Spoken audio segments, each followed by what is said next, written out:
난방용품 사용하는 분들 많이 계실 텐데요. 그런데 온열감 때문에 피부에 난방용품을 지나치게 가까이 하면 저온 화상을 입을 수 있어서 주의가 필요합니다. 네, 가렵거나 이 따끔한 증상이 나타나면 이미 피부에 손상이 생겼을 가능성이 커서 치료를 받아야 하는데요. 저온 화상 효과적으로 예방하는 방법, 한림대 한강성심병원 화상외과 허준 교수와 함께 알아보도록 하겠습니다. 교수님 안녕하십니까? 네, 안녕하십니까? 네, 흔히 화상하면 이 뜨거운 물이나 불에 이렇게 피부에 닿아서 갑자기 이제 피부가 데여서 발생한다고 알고 있었는데요. 사실 저온 화상하면 낮은 온도에서 입는 화상인가 이런 생각이 들기도 하고요. 조금 낯설거든요. 이 일반 화상과 저온 화상 어떤 차이점이 있는지 설명 부탁드리겠습니다. 네.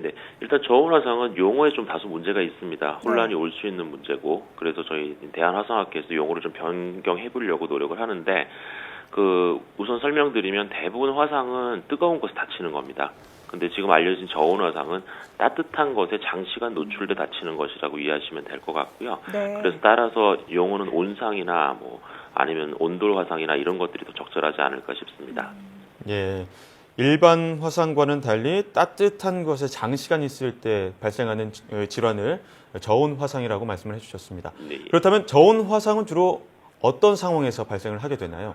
앞서 말씀드렸듯이 대부분 이제 수면 상태에서 많이 발생하게 되는데요. 예. 잠을 온돌 바닥이나 장판에서 잘 경우 또는 핫팩, 전기 난로 복사열 이런 경우에 많이 되게 되고 시간은 2시간에서 한 6시간 정도 장시간 노출돼서 발생하게 됩니다. 그리고 이제 그 원인 중에 수면, 그 외에도 수면제나 음주 같은 것들이 동반되면 더 심각한 화상을 초래할 수 있습니다.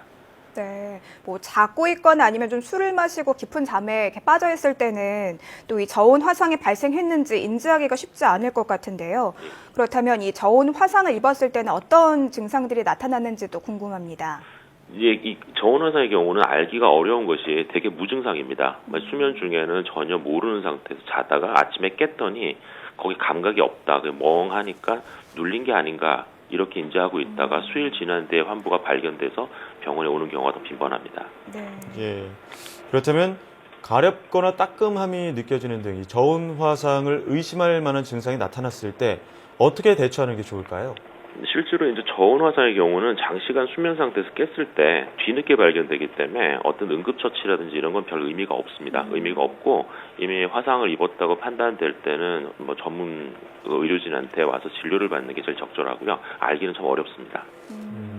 뭔가 조금 증상을 쉽게 발견하기 어렵기 때문에 약간이라도 의심되는 증상이 있을 때는 빨리 병원을 찾는 게 제일 중요할 것 같은데요. 그렇다면 이 저온 화상을 입어서 병원을 찾았을 때 치료는 어떻게 진행되는지도 짚어주시죠. 예, 아시다시피 화상은 깊이에 따라서 1도에 4도까지 나누고 있습니다. 일반인들 3도 이상으로 알고 있는데 대부분 이 저온 화상의 경우는 장시간 노출돼서 아주 심부 조직, 경우에 따른 뼈까지 손상받는 경우가 있습니다. 이런 경우를 3도 또는 4도 화상으로 분류를 하게 되고 이 3도 이상의 화상의 경우는 수술을 하게 됩니다. 수술이라는 거는 이제 가피를 죽은 조직을 제거하고 거기에 피부 이식술 등을 하는 것을 얘기합니다. 네. 예, 치료 방법을 듣기로는 일반 화상보다 치료 방법이나 그런 것들이 더 복잡하다는 생각이 드는데요. 또 특히 특정 질환이 있는 경우 몸에 상처가 났을 때 잘 낫지 않는 경우도 있는데 이 저온 화상이 특히 더 위험한 경우가 있습니까? 대부분 저온 화상 모든 연령대에 생길 수는 있는데 많이 피곤한 사람들 많이 생길 수 있죠. 그리고 가장 위험한 경우는 모든 상처에서 마찬가지인데 당뇨가 동반되고 신경계 이상이 있는 노인들 같은 경우에 다쳤을 경우에는 치료가 훨씬 까다로워집니다. 그리고 특히 이제 의식을 잃고 쓰러진 사람들에게 안면이나 주요 관절부를 다치게 되는데 추후에 치유가 된 데에도 심각한 변형 등이 나타나서 후유증으로 고생할 수가 있습니다. 네, 특히 어르신들은 조금 더 이 저온 화상에 주의를 하시는 게 좋을 것 같습니다. 그런데 이 겨울철에는 아무래도 춥다 보니까 핫팩이라든가 전기장판 이런 난방기기를 많이 사용할 수밖에 없는데요. 이런 난방기기 사용으로 인한 저온 화상 좀 효과적으로 예방하는 방법들 어떤 것들이 있을까요? 아시다시피 모든 화상은 예방이 제일 중요하고요. 네. 근데 원인이 되는 기계를 사용하지 않으면 제일 안전하겠죠. 근데 사실은 날씨가 추워지면 사용할 수밖에 없고 그렇다면 일반적으로 알고 있는 기본 수칙만 지켜도 대부분 예방이 가능합니다. 가장 흔한 원인 중에 하나의 온돌이나 전기장판 이런 경우는 온도를 낮춰서 적정 온도를 유지하고 그 위에다가 매트를 깔고 자게 되면 피부가 손상되는 걸 막을 수는 있습니다. 이게 제일 중요한 것 같습니다. 네.